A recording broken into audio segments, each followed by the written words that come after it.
Friends, मैं हूं मेहुल राठौड़।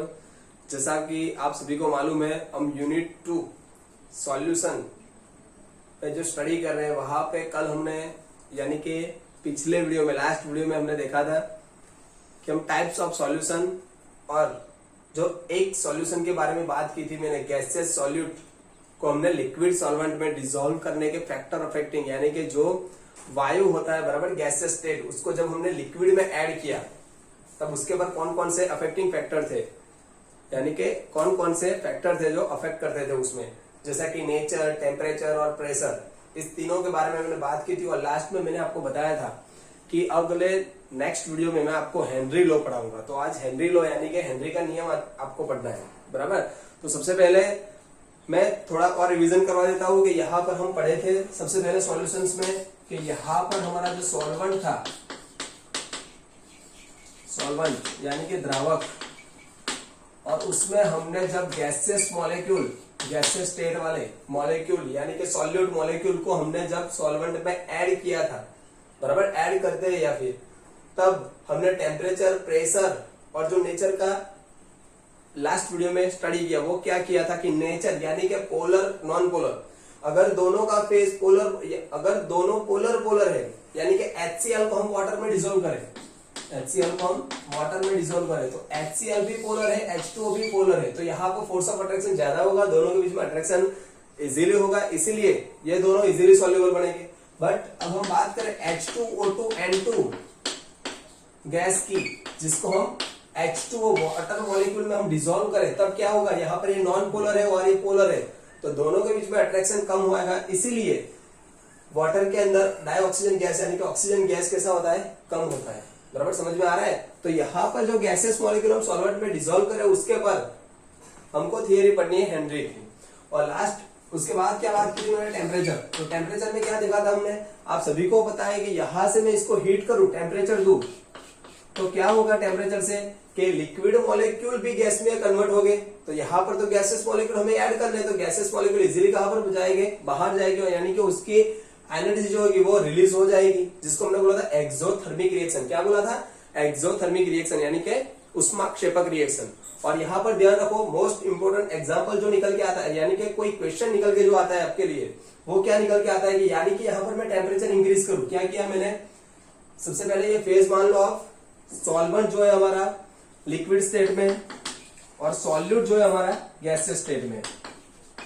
जब हम गैसेस स्टेट वाले सॉल्यूट को हम सॉल्वेंट जो लिक्विड स्टेट में उसमें डिसॉल्व करते हैं, तब की मैं बात कर रहा हूं। तो यहां पर टेम्परेचर इंक्रीज करूंगा तो सॉल्युबिलिटी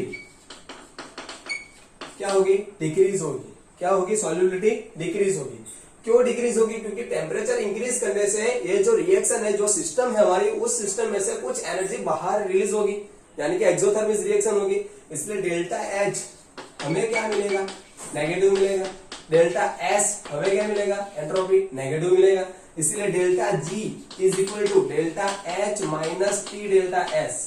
आपको ये बहुत बार एग्जाम में पूछा गया है, डेल्टा H की वैल्यू कैसी होती है, डेल्टा S की वैल्यू कैसी होती है, डेल्टा G की वैल्यू कैसी होती है, या फिर ऐसे भी पूछा जाता है जब गैसेस सॉल्यूट को हम लिक्विड सॉल्वेंट में डिसॉल्व करते हैं तब टेम्परेचर इंक्रीज करने से क्या होता है, सॉल्युबिलिटी इंक्रीज होती है या डिक्रीज होती है। समझ में आ रहा है। ये तो मैंने बोल दिया गैसेस सॉल्वेंट है, यहाँ पर अभी सॉल्यूट है, अभी नहीं बोलू, डायरेक्टली बोलू कि O2 को जब हम लिक्विड सॉल्वेंट यानी कि वाटर में डिसॉल्व करते हैं और टेम्परेचर इंक्रीज करें तो क्या होगा, सॉल्युबिलिटी। तो जाहिर सी बात है कि O2 जो है हमारा गैसेस स्टेट में, समझ में आ रहा है, और वाटर जो है हमारे लिक्विड स्टेट में, तो यही बात घुमा फिरा के यही बात आ गई। तो टेम्परेचर इंक्रीज करने से हमारी सॉल्युबिलिटी डिक्रीज होगी, delta H negative, delta S negative, और दोनों नेगेटिव होने से क्या होगा, तो यहाँ पर क्या होगा, नेगेटिव साइन की वजह से। तो यहाँ पर देखो डेल्टा H हमने नेगेटिव ले लिया, नेगेटिव टेम्परेचर देखो हम इंक्रीज कर रहे हैं और डेल्टा S में नेगेटिव लूंगा तो नेगेटिव नेगेटिव क्या हो जाएगा, पॉजिटिव। तो यहाँ पर जो साइन है हमारा टोटल, जो ये हमारा टर्म है हमारी टोटल T डेल्टा S, वो टर्म हमारी इंक्रीज होगी। तो आप खुद से लॉजिक लगाओ, यहाँ पर डेल्टा H नेगेटिव है, यहाँ पर पॉजिटिव साइन हमारी इंक्रीज हो रही है, यानी कि ये मानो -4 दोनों थे, यहाँ पर और -2, तो यहाँ पर क्या होगा, -4 क्या हो गए, 4 इंटू 2 कितना हो गया, यहाँ पर +8, क्या होगा, +8। तो +8 होने से यहाँ पर हमारी जो ये टर्म थी, बराबर, ये इंक्रीज हो गई। तो ये इंक्रीज हो गई यानी कि फाइनल आंसर हमारे क्या निकल के आएगा, +4। तो उसका मतलब क्या है, मैं क्या समझाना चाहता हूं कि डेल्टा जी की वैल्यू क्या मिलेगी हमें यहाँ पर, पॉजिटिव मिलेगी। क्या मिलेगी, पॉजिटिव मिलेगी। तो पॉजिटिव मिलने से डेल्टा जी की पॉजिटिव वैल्यू हमें क्या दर्शाती है कि रिएक्शन स्पॉन्टेनियस नहीं होगी, यानी कि रिएक्शन पॉसिबल होगी नहीं। जो हमें गैस को सॉल्वेंट में डिसॉल्व करना था वो डिसॉल्व होगा नहीं, या फिर कुछ कम डिसॉल्व होगा। समझ में आ गया। चलो, और लास्ट हमने क्या देखा था, प्रेशर। तो प्रेशर के बारे में हमने क्या पढ़ा था कि प्रेशर इंक्रीज करने से, अगर मैं इसमें प्रेशर इंक्रीज करूं तो गैसेस मॉलिक्यूल सॉल्वेंट के अंदर जाएंगे और सॉल्युबिलिटी क्या होगी, इंक्रीज। तो वही चीज हमें कौन पढ़ाता है भाई, हेनरी लॉ पढ़ाता है। कौन पढ़ाता है, हेनरी पढ़ाता है। तो चलो हम हेनरी लॉ के बारे में बात करते हैं। देखो बच्चों, यहां पर ध्यान रखो, सबसे पहले मान लो मैंने एक यहां पर लिक्विड सॉल्वेंट ले लिया है, उसके अंदर मैंने गैसेस मॉलिक्यूल ऐड करना है, मुझे डिसॉल्व करना है। यहाँ पर ध्यान रखो हेनरी लॉ किस तरीके से पढ़ा जाता है। सबसे पहले एक एग्जांपल दे देता हूँ, वो एग्जांपल के जरिए आप इजीली समझ सकते हो। सबसे पहली बात, आप सोडा वाटर, बराबर, सोडा की बात करता हूं मैं। सबसे पहले आप या लाइव सोडा, कल मैंने जैसे बताया था स्ट्रॉन्ग सोडा बनाते हो, बराबर। तो सोडा बनाते समय क्या करते हैं वो लोग, जो प्रेशर देते हैं गैसेस मॉलिक्यूल तो अंदर डिसॉल्व करने के लिए प्रेशर देना पड़ता है। तो हाईली प्रेशर देने से वो सोडा कैसी बनती है, हमारी स्ट्रॉन्ग बनती है। यानी कि जितनी आपको स्ट्रॉन्ग बनानी है, स्ट्रॉन्ग बनने का मतलब क्या होता है, समझो मेरी बात को, कि गैसेस मॉलिक्यूल को अंदर डिसॉल्व करना है। डिसॉल्व करने का मतलब क्या होता है, सॉल्युबिलिटी। सॉल्युबिलिटी को हम क्या बोलते हैं गुजराती में, द्रव्यता। यानी कि जो सॉल्यूट मॉलिक्यूल है वो हमारा कितना अंदर डिसॉल्व हुआ, जितना ज्यादा डिसॉल्व होगा सोडा हमारी स्ट्रॉन्ग बनेगी। समझ में आ रहा है। यानी कि सॉल्यूट मॉलिक्यूल को हमें क्या करना है, अंदर डिसॉल्व करना है। क्या करना है, डिसॉल्व। तो डिसॉल्व कैसे होगा कि जितना हम प्रेशर ज्यादा डालेंगे वो इजीली डिसॉल्व होगा। और दूसरी बात, जो हमें पैकेट डायरेक्ट जो हमारी बॉटल मिलती है, बराबर, जो मान लो थम्स अप की कोई भी बॉटल हमें मिलती है, तो बॉटल हम जब ओपन करते हैं तो क्या होता है, उसमें से प्रेशर से क्या निकलता है, गैस निकलता है। तो वो गैस ऐसे क्यों निकलता है, क्योंकि उसमें जो गैस था वो हाईली प्रेशर से अंदर फिलअप किया गया है। वो कितने प्रेशर से बाहर आएगा, जितने प्रेशर से उसको अंदर फिलअप किया गया हुआ है। समझ में आ रहा है, मैं समझा रहा हूँ कि नहीं समझ में आ रहा है। तो सबसे पहली बात, वो एग्जाम्पल के जरिए आप हेनरी लॉ समझ सकते हो। आप कहीं भी जाते हो, देखो अभी घर से बाहर निकले, कहीं स्कूल से छूट रहे हो, या फिर कहीं पर घर पे जा रहे हो, बाहर जा रहे हो, कहीं पर जा रहे हो, अभी तो नहीं जा रहे होगे बट कभी भी जाओगे, तो आप जैसे ही सोडा देखते हो, बराबर, तो आपके माइंड में सबसे पहले कौन आना चाहिए, हेनरी आना चाहिए।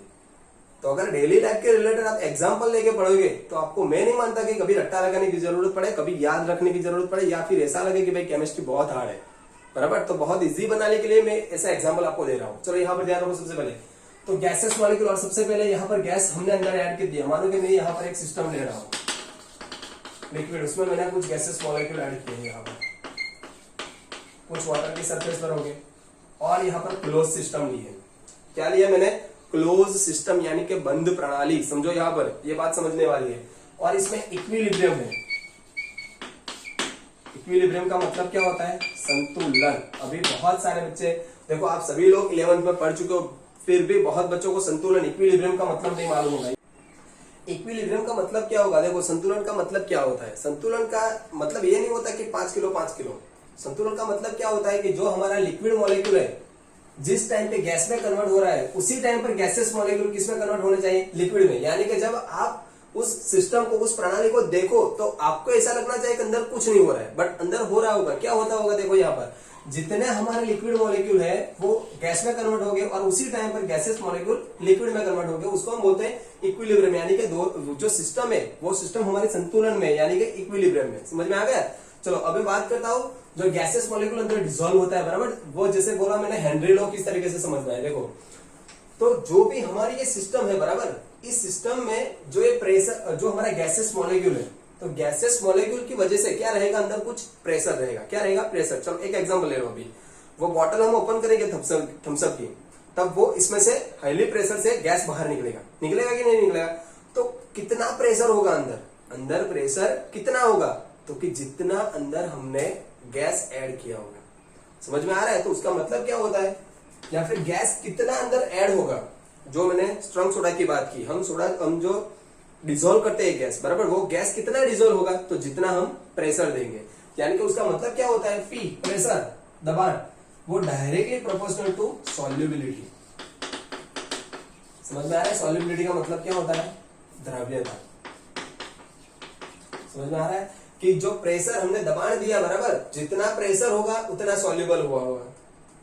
डन, समझ में आएगा। तो वही चीज हमें कौन समझाता है, हेनरी। बट किस तरीके से समझो, तो वहां समझाया गया सबसे पहले कि भाई जो इसका प्रेशर होगा, कितना प्रेशर होगा, तो जो हमारा गैसेस मॉलिक्यूल होगा, जितने गैसेस मॉलिक्यूल होंगे उतना उसका प्रेशर रहेगा। और यहाँ पर हमारी सॉल्युबिलिटी हम कोई कॉन्सेंट्रेशन में लेना चाहिए, कोई यूनिट में लेना चाहिए, तो हमारे पास दो तरह के यूनिट थे, टेम्परेचर डिपेंडेंट और टेम्परेचर इंडिपेंडेंट। तो यहाँ पर हमें कौन से लेने हैं, गैसेस मॉलिक्यूल है, इसीलिए हमें टेम्परेचर इंडिपेंडेंट लेने हैं। तो टेम्परेचर इंडिपेंडेंट में सबसे पहले हेनरी ने एक्स यानी कि मोल फ्रैक्शन वाला यूनिट लिया। कौन सा यूनिट लिया, मोल फ्रैक्शन। तो वहां पे क्या बोला, देखो हेनरी ने कि P is directly proportional to X, यानी कि X क्या है, सॉल्युबिलिटी, द्रव्यता, जो भी हमें कंपोनेंट गैसेस मॉलिक्यूल ऐड करते हैं और कितना डिसॉल्व हुआ है, समझो उसको हमने क्या लिखा, मोल फ्रैक्शन X। समझ में आ गया। यानी कि यहाँ पर हेनरी ने क्या समझाया कि P जो है वो प्रेशर जो है वो डायरेक्टली प्रोपोर्शनल टू X, यानी कि मोल अंश के डायरेक्टली प्रोपोर्शनल में होता है। और P इज इक्वल टू, जब हम इसका कांस्टेंट लिखे तो KH इंटू X। तो KH क्या है बच्चों, KH जो है वो हेनरी का कांस्टेंट है, हेनरी का अचरांक है। और जो X है हमारा वो क्या है, मोल फ्रैक्शन, और P जो है हमारा प्रेशर है।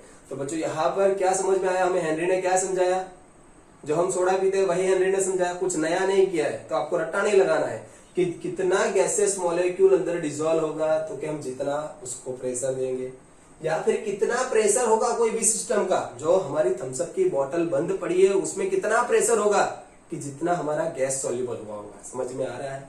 या फिर स्ट्रॉन्ग सोडा कितनी बनानी पड़ेगी, तो जितना हमें डिसॉल्व करना है उतना उसको प्रेशर देना पड़ेगा। फाइनली कंक्लूजन क्या निकला कि P directly proportional to X, यानी कि मोल फ्रैक्शन। KH का मतलब होता है हेनरी कांस्टेंट, X का मतलब होता है मोल फ्रैक्शन, P का मतलब क्या होता है यहाँ पर मोलंस, इसको मोलंस बोलते हैं गुजराती में। P का मतलब होता है प्रेशर यानी कि दबाव। अभी यहाँ पर जो मैं अभी बोलने जा रहा हूँ वो क्वेश्चन बहुत सारी बात पूछा गया है, और मैं यहाँ पर कुछ गारंटी के साथ कह सकता हूँ। वैसे तो मैं कभी गारंटी बोर्ड की एग्जाम में कभी नहीं देता, बट कुछ कह सकता हूँ कि आपके स्कूल के वगैरह में जो भी एग्जाम होगी, या फिर बोर्ड में एग्जाम होगी, या फिर गुजकेट की एग्जाम आप दोगे, तो यहाँ पर इसमें से क्वेश्चन निकल के आता है। कौन सा क्वेश्चन निकल के आता है, यहाँ पर ध्यान रखो, बहुत इजी क्वेश्चन है। देखो सबसे पहली बात, हेनरी लॉ किस सिस्टम के लिए, किस सॉल्युबिलिटी के लिए, या फिर कौन से सॉल्यूशन के लिए दिया गया है। तो हेनरी लॉ सबसे पहले ध्यान रखो, यहाँ पर गैसेस सॉल्यूट की लिक्विड सॉल्वेंट में सॉल्युबिलिटी के पर या फिर उसके प्रेशर पर दिया गया है, हेनरी का लॉ। समझ में आ गया। दूसरी बात, जब हम यहाँ पर टेम्परेचर इंक्रीज करते हैं, क्या इंक्रीज करते हैं, टेम्परेचर इंक्रीज करते हैं, तो यहाँ पर सॉल्युबिलिटी क्या होती है, डिक्रीज होती है। अब दूसरी बात, यहाँ पर प्रेशर, जैसा कि हेनरी लॉ में हमने अभी समझा कि प्रेशर जब इंक्रीज करेगी, क्या करेगी, प्रेशर इंक्रीज, तो सॉल्युबिलिटी क्या होगी हमारी, इंक्रीज होगी। सॉल्युबिलिटी क्या होगी, इंक्रीज। तो यहाँ पर ध्यान रखो, KH की बात करूं, PH KH की बात करूं, यहाँ पर हम मान लो P प्रेशर जो है हमारा कांस्टेंट ले रहे हैं, तो यहाँ पर क्या मिलेगा, जब P क्या ले हम, कांस्टेंट, ध्यान रखना यहाँ पर, नोट डाउन कर लेना यहाँ पर। तो अभी क्या बचेगा हमारे पास, KH is equal to 1/x, ये होगा ना यहाँ पर। तो उसका मतलब क्या निकल के आता है, जो हेनरी कांस्टेंट है वो कैसा है, x के इनवर्सली प्रोपोर्शनल में, यानी कि विरुद्ध है, अपोजिट है। यहाँ पर KH की वैल्यू इंक्रीज होगी तो सॉल्युबिलिटी डिक्रीज होगी। समझ में आ रहा है मैं क्या समझा रहा हूँ, यहाँ पर ध्यान रखो। P directly proportional to solubility, यानी कि P और मोलर्स दोनों के डायरेक्टली प्रोपोर्शनल में, बट यहाँ पर टेम्परेचर जो है हमारा वो इनवर्सली प्रोपोर्शनल है। तो उसका मतलब क्या होता है, देखो यहाँ पर KH inversely proportional to X और T inversely proportional to solubility. तो X क्या है हमारा, देखो सॉल्युबिलिटी, सॉल्युबिलिटी दर्शाने के लिए तो हमने मोल फ्रैक्शन लिया, वो तो सिर्फ हमारा यूनिट है। तो फाइनल कंक्लूजन क्या निकला कि टेम्परेचर इंक्रीज होगा और KH दोनों की वैल्यू इंक्रीज होगी। देखो यहाँ पर KH भी इंक्रीज करो तो भी सॉल्युबिलिटी डिक्रीज होगा, KH की टेम्परेचर की इंक्रीज करो वैल्यू तो सॉल्युबिलिटी डिक्रीज होगी, और KH की भी इंक्रीज करो तो भी सॉल्युबिलिटी डिक्रीज होगी। यानी कि ये दोनों सेम है। यहाँ पर देखो टेम्परेचर इंक्रीज करोगे तो यहाँ पर क्वेश्चन पूछा जाता है KH की वैल्यू में क्या होगा, तो KH की वैल्यू इंक्रीज होगी। और यहां से भी क्वेश्चन पूछा जाता है कि KH की वैल्यू इंक्रीज करने से सॉल्युबिलिटी में क्या होगा, तो बच्चों क्या होगा, यहाँ पर सॉल्युबिलिटी डिक्रीज होगी, but at a constant pressure. चलो समझ में आ रहा है। तो ये क्वेश्चन बहुत सारी बार पूछा गया है, ध्यान रखो आप, बहुत इंपॉर्टेंट एग्जाम क्वेश्चन है यहाँ पर कि टेम्परेचर इंक्रीज करने से सॉल्युबिलिटी क्या होगी हमारी, डिक्रीज होगी। KH की वैल्यू इंक्रीज करने से सॉल्युबिलिटी क्या होगी, डिक्रीज होगी। समझ में आ रहा है। तो फाइनल कंक्लूजन क्या निकला हमारे पास, ये दोनों सेम रखने हैं हमें। अगर ये दोनों हम डिक्रीज करें तो सॉल्युबिलिटी इंक्रीज होगी, समझ में आया? द्रव्यता जो होगी क्या होगा, हमारा इंक्रीज होगा। क्लियर हो गया अभी कि नहीं क्लियर हो गया? तो ये जो हमारा हेनरी कांस्टेंट है, हेनरी लॉ है, जो उसने समझाया वो बहुत सारी जगह पर यूज होता है और उसका यूजेस, उसका एप्लीकेशन आपको एनसीईआरटी बुक में दिए भी गए हैं और वहां से आप लर्न भी कर सकते हो। और बच्चों यहाँ पर ध्यान रखो, ये जो क्वेश्चन मैंने बोला अभी, जो ये पूछा जाता है, मैंने बोला तो डायरेक्टली जैसे मैंने बोला उस तरीके से नहीं पूछा जाएगा, थोड़ा ट्विस्ट करके पूछा जाएगा। यानी कि आपको बोला जाएगा कि O2 डाई ऑक्सीजन को हम वाटर में डिसॉल्व करें, डाई ऑक्सीजन को हम वाटर में डिसॉल्व कर रहे हैं और प्रेशर हमारा कैसा है भाई, डिक्रीज कर रहे हैं, प्रेशर हम डिक्रीज कर रहे हैं, तो हमारी KH की वैल्यू क्या होगी, इंक्रीज होगी कि डिक्रीज होगी? समझ में आ रहा है कि नहीं आ रहा है? चलो प्रेशर हम डिक्रीज करें तो सॉल्युबिलिटी क्या होगी, डिक्रीज होगी। तो चलो सॉल्युबिलिटी डिक्रीज होगी तो KH की वैल्यू क्या होगी, इंक्रीज होगी। समझ में आया कि नहीं आया? तो बच्चों समझ में आ रहा है? चलो इस तरीके से बहुत सारे क्वेश्चन पूछे जाते हैं। तो आज का टॉपिक मेरा था हेनरी लॉ तक और मैंने हेनरी लॉ पढ़ा दिया है। उसके बाद हम पढ़ने वाले वेपर प्रेशर। उसके बाद क्या पढ़ने वाले हैं, वेपर प्रेशर। आप अच्छे से इतना तक होमवर्क कर लो, बाद में हम नेक्स्ट लेक्चर जो है वेपर प्रेशर और जो राउल्ट का लॉ है बराबर, वो हम पढ़ेंगे। जय हिंद, जय भारत।